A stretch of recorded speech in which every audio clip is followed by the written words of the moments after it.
Hey guys, hope you're doing very well. I'm back again for another one of these library adventure videos. We're about to go through some of the films and TV series that I picked up the last time that I've watched over the last week and a half.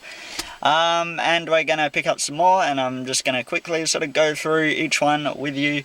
And yeah, first of all, sorry it has been so long since I last uploaded. It's been over a month, and I know to keep a successful YouTube channel you have to be consistent with your uploads. I haven't uploaded a review or one of these little vlog videos for it's just been too long.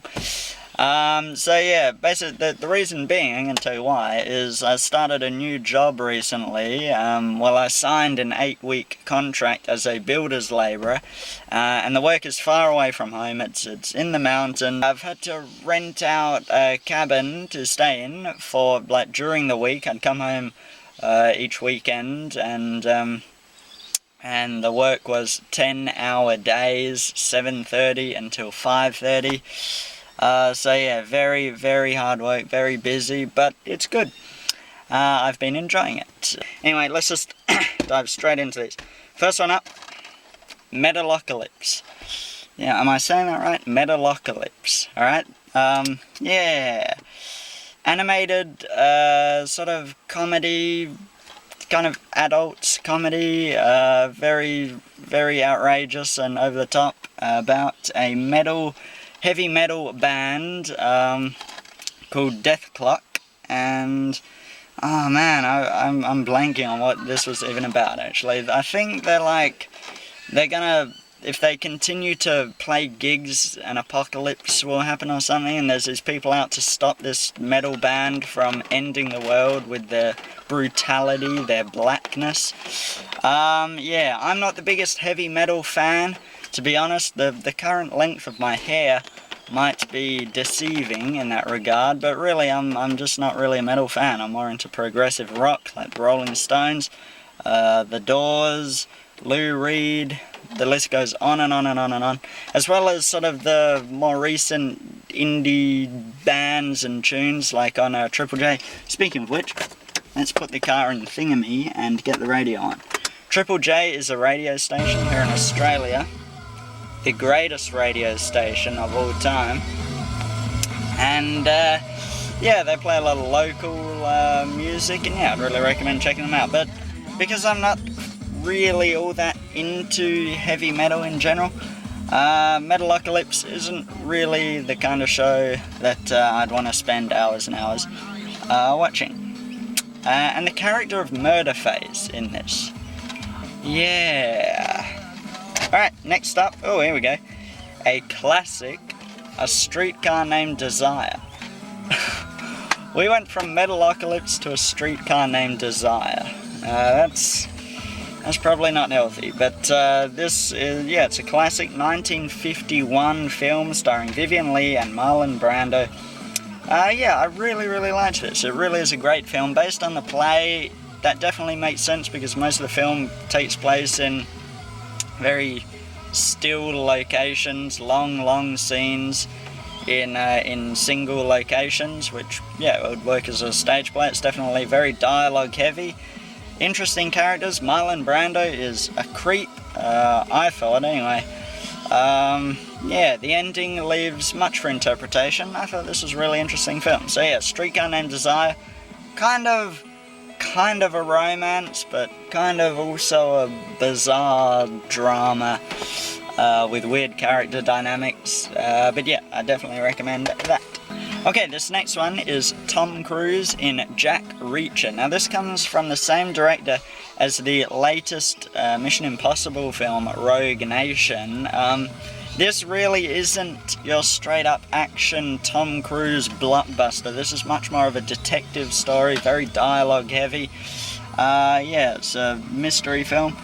Now, the opening scene of this was absolutely brilliant and magnificent, and it just had me entranced, and I kind of thought, okay, this is kind of worrying because I don't know how the rest of the film we'll be able to compare to this incredible opening scene. And yeah, it doesn't really compare, to be honest. But yeah, it's a pretty solid detective film, I think. Rosamund Pike is also in this. She's a great actress.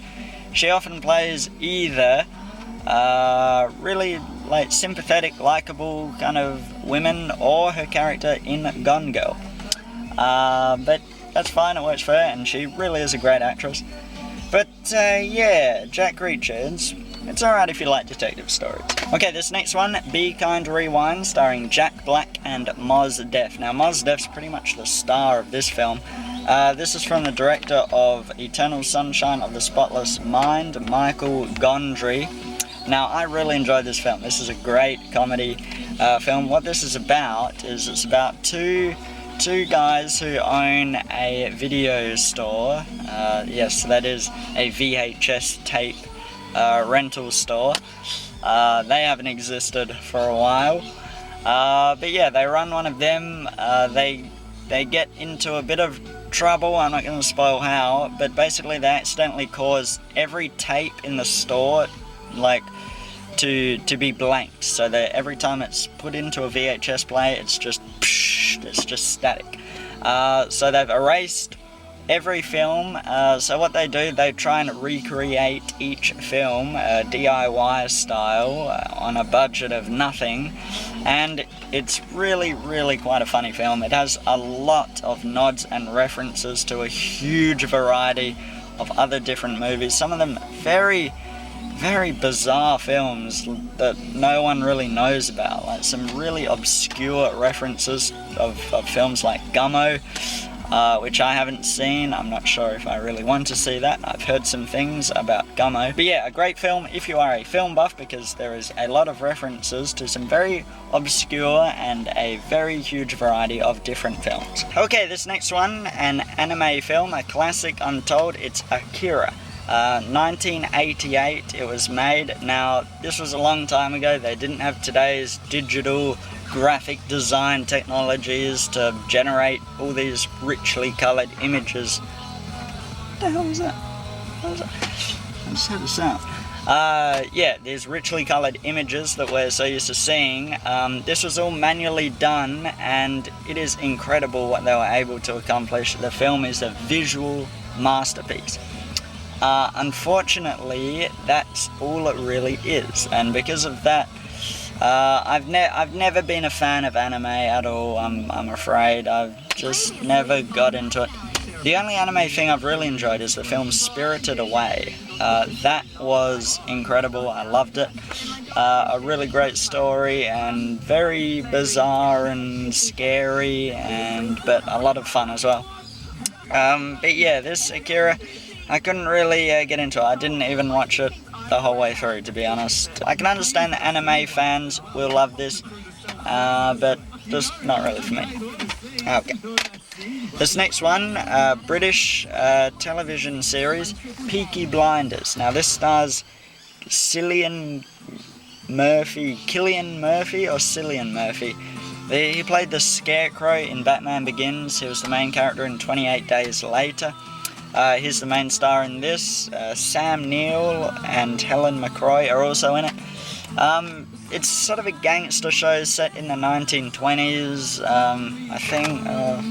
I don't know. 1919. To be honest, it just sort of felt like an inferior version to Boardwalk Empire, or even Australia's Underbelly Razor. So yeah, just, I don't know, there's nothing that really separated it from all the rest of the crime dramas. It just didn't really have anything fresh or new to add, I didn't find. So yeah, I watched the first episode, but I just didn't really have any motivation to continue from there. So unfortunately, because it does look really good, and I've heard Tom Hardy also shows up in a few episodes, or one episode, somewhere along the track, but I don't know. Peaky Blinders couldn't really get into. Okay, this next one, Lovelace, starring Amanda Seyfried and Peter Sarsgaard. Now this is based on the true story of Linda Lovelace, a porn star in the 1970s. and the exploitation and the abuse she endured in this seedy industry. Now this plays out a lot like the film Boogie Nights. It starts off and it's very, very fun, very cool, very, yeah, everyone's dancing, they're on roller skates, it's all sexy, it's all really, really cool, and then as the film goes on it becomes dark and we see the underside, if you will, of this very, very sleazy industry, and yeah, it just becomes very dark. This also stars really Amanda Seyfried and Peter Sarsgaard are the main stars. James Franco is in about 2 scenes. He plays Hugh Hefner. So yeah, that was interesting, I guess. But yeah, I thought this was a really probably a pretty accurate portrayal of the era. So yeah, I guess the film has 3 parts. The first part being all this really cool, sexy, fun 1970s sort of portrayal. The second part becomes very dark and very kind of depressing, and then the third part has Linda Lovelace sort of express herself about the trials and tribulations she's gone through in this rather nasty industry. So yeah, I really enjoyed Lovelace, and it has incredible performances by both Amanda Seyfried and Peter Sarsgaard. They're both unrecognisable, to be honest. So yeah, and this next one, again, not really for me. It's the Lethal Weapon quadrilogy. It just doesn't do much for me, these cop films. It seemed generic. I guess Mel Gibson and Danny Glover in the first Lethal Weapon had chemistry. Gary Busey was the bad guy, but it just seemed to follow a pretty conventional line. It wasn't really a comedy. I've been told it's supposed to be an action comedy. There just wasn't really any comedy in it. So yeah, Lethal Weapon. I guess Mel Gibson's character, he's kind of suicidal, so yeah, that's interesting. He's sort of very dissatisfied with his life, and Danny Glover is sort of an older guy. He's worried about getting old. So yeah, it's an interesting banter, I guess, between the two sometimes, but again, just kind of a bit bland. A little bit bland, that's all I'm going to say. 9, a musical. Not a big fan of musicals. Although sometimes I can really get into them, and for the first 40 minutes of this, I really was into it. But again, it's style over substance, and yeah, the style, I just had enough after about 30 or 40 minutes. Now this stars Daniel Day-Lewis. He was great in the film. Everyone is really, really good in the film, but none of the characters were very inspired. I just couldn't really sympathize or empathize with anybody. Penelope Cruz though, oh my god. I don't even know if I just zoomed, because I can't see myself. I might have zoomed in accidentally on Daniel Day-Lewis or something, but Penelope Cruz, right there. She has one of the sexiest scenes I have ever seen, I think. So yeah, not for the kids. Keep the kids away, but yeah, 9... The whole movie is style over substance, it's bland, it's mediocre, and it frustrates me when I see movies like that. Now this next one, yes, I borrowed Teenage Mutant Ninja Turtles, the 2014 one. I thought it might just be like a fun, but you know, not a good film or anything, just fun action. It wasn't even that. This is a bad movie, I have to say. Now, I'm going to start with the dialogue, because there is some lines of dialogue in here that feels like the script writers, they left a typo in the actual script, but everyone who read the script sort of went along with it, and there's just some lines of dialogue that just seem so awkward. Yeah, like a typo that everyone just sort of thought, yeah, just put it in. Yeah, Megan Fox, not a good actress. The Turtles were fine. I like the Turtles. Michelangelo, he had some generally very funny moments. He really did make me laugh. The action scenes, There's not hardly any ninja choreography. It's all great big Michael Bay produced explosions and cars chases, and just not a whole lot of artistic choreography. That 2007 animated TMNT movie is a masterpiece in comparison. That is just so far superior. Yeah, a really, really great sort of action animated film, I thought that was. This is just junky. It's just a really junky film. So yeah, I just couldn't recommend this at all, pretty much. The best scene took place in an elevator. If you've seen the film, you might know what I'm talking about. Oh yeah, MC Mikey.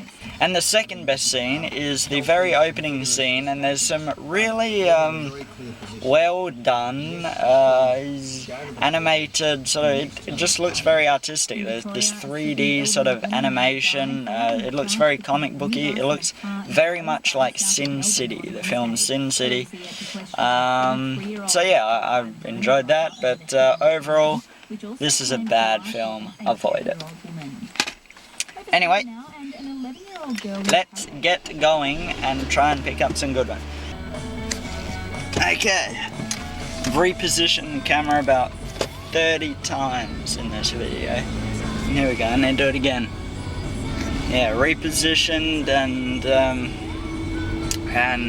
started a new recording. Turned it off and turned it back on again.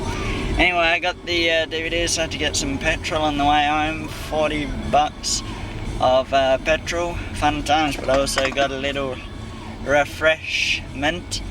It's all gone now, but yeah, a V, the superior energy drink, much better than Mother, Monster, Rockstar, and Red Bull combined. I've never even had Red Bull, to be honest with you. Actually I have. I had an alcoholic beverage this one time. Oh yeah, Red Bull and Jaeger, delicious. And the orange flavour of V is absolutely fantastic if you haven't tried it yet. So, if you like energy drinks and you like V, try the orange one. Love it. Anyway, we're literally going to the exact same place as in the last video to present my new collection. So yeah, a few good ones here. A little more good than bad. I was going to take you guys to a waterfall with a little presentation, but things happened. Now we're back at the same place as last time at pretty much the same time. I am rewatching the last one. There was really nice music in that video that was on the radio. Really relaxing. Did everyone feel relaxed in that video? I know I did. Okay, the first one up is the Black Dahlia. Now, I hope there's not a ginormous shine on the DVD like last time. I sort of held them up and there was this big shine on them so you couldn't see what they are. But the film is Black Dahlia, directed by Brian De Palma, director of Scarface, The First Mission Impossible. What else? The Untouchables. So yeah, the Black Dahlia. Now, this has a pretty good cast. Josh Hartnett is the main guy, apparently. He hasn't really proven himself, to me at least. I don't know, I mean, he had a small role in Sin City. I guess he was the main character in that movie, The Wrong Man, with Bruce Willis. Pretty good film. A lot like a classic Guy Ritchie movie like Snatch or Lock, Stock and Two Smoking Barrels. It's a historical film. I think it's set in the 1930s or something like that. It's a murder mystery. It also has Scarlett Johansson, Aaron Eckhart and Hilary Swank, so not a bad cast at all. Now the next one, I keep trying to get into anime, and I will keep trying because the next one is an anime called The Wind Rises. Yeah, here it is, The Wind Rises. So yeah, it's about an airplane pilot. I'm hoping it'll be a really feel-good sort of, feel-good story with compelling characters and Beautiful animation, fine directing, fine writing, and something that I'll remember and maybe want to watch again, and will maybe help to more shape my view of anime in general, and help me, you know, appreciate it more than I do, because I would like to. I really appreciate the animation, but just the actual stories of just about almost every anime film I've ever seen, I'm not that interested in them, to be honest, but I'm gonna keep trying, okay? So, respect that. Okay. The next one, I hear this is like a modern day Die Hard. Olympus Has Fallen, an action film where the main characters are actually in peril, and yeah, there's that sense of vulnerability. They're not just like indestructible superhero type good guys. Now this has Gerard Butler, yeah, Morgan Freeman, yeah, very good in him. Aaron Eckhart, who's also in this Black Dahlia film. So yeah, yeah, I'm hoping it's a really solid, brutal action film. So yeah. The next one, Calvary, with Brendan Gleeson. Now I've heard some really good things about this. It's about a priest, I think. But yeah, I've heard it's a compelling film, a good character study, and yeah, looks good. Looks good, I say, I tell you. Now this next one was in the last collection, it's The Thing. Yeah, John Carpenter directs, Kurt Russell stars, gruesome practical horror effects, awesome. Sounds like a fun time. The next one is Robin Williams in Good Morning Vietnam. Yeah, I've heard good things about this. Did I have, yeah, I thought I had Oscar buzz. Anything that gets Oscar buzz, I almost probably enjoy it. And it's weird, I know a lot of people are just completely against the Academy. They think they just snub too many people, and yes, there are people that have been snubbed multiple times, Leonardo DiCaprio, but most of the time I will pretty much agree with what the Academy thinks is a really awesome film. So yeah. But yeah, Good Morning Vietnam. That's pretty good. The next one is TV series Deadwood, HBO. HBO is my favourite channel. They make some of the best shows. Me and my dad right now are watching Boardwalk Empire. So yeah, we're sort of getting through that. Really good. You just feel so classy and sophisticated as you watch a show like that. And yeah, they just made such good television. I mean, Game of Thrones I never really got into.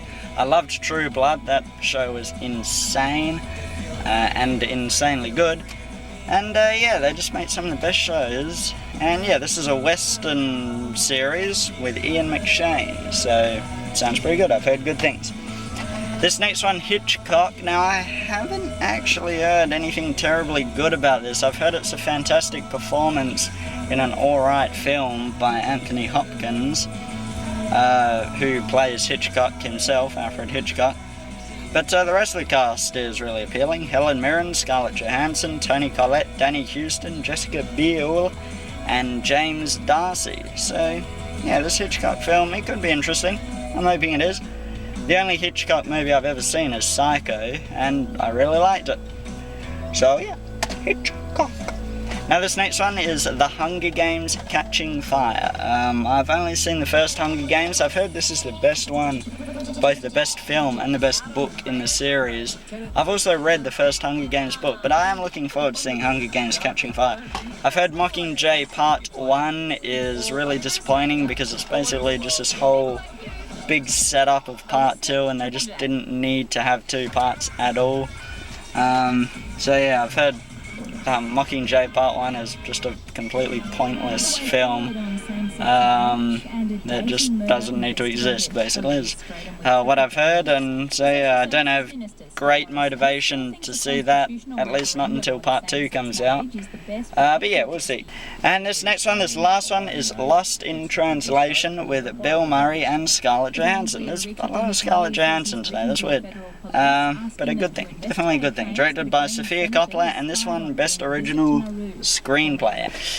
Yeah, the screenplay is what defines a film, in my opinion. The acting, definitely the next best, and probably directing, yeah, definitely the next best. But yeah, the screenplay contributes great to what makes a film compelling and memorable. And so yeah, Lost in Translation. I'm pretty sure it's like a I mean, it's a comedy, so yeah, I've heard nothing but good about it. Anyway, we're going to get going right now. Oh man, it is really hot in here, and I've had the motor running this whole time. I haven't even realised. I'm sweating profusely. There we go, we made it. We survived. So yeah, hopefully you were entertained during this video. I mean, I certainly was. And maybe you might have even learned a thing or two about films and who's involved in what projects, because it's something that really interests me. And it's one of the few things that I actually have confidence in my abilities, is knowing quite a lot about good movies, because I love it. Yeah, so I'm hoping that something in this little collection here will be that one film that's just 10 out of 10, and I can just say that it's not mediocre, because I hate to be that apathetic douchebag, you know, that's sort of like, I don't care. Yeah, because that's what really kills pop culture, really, is sort of when the mass audiences just sort of have an apathetic, I don't really care kind of view. So yeah, anyway, that's going to wrap this video up. I should hopefully have another one of these library adventure videos up within the next month or two. And yeah, hopefully I'll also be motivated to actually shoot some proper reviews, because like I said, I only really like talking about films that I really like. So yeah, that'll wrap this one up. I don't think there was anything else I wanted to cover. So yeah, take care guys, and yeah, have a good one. Be cool.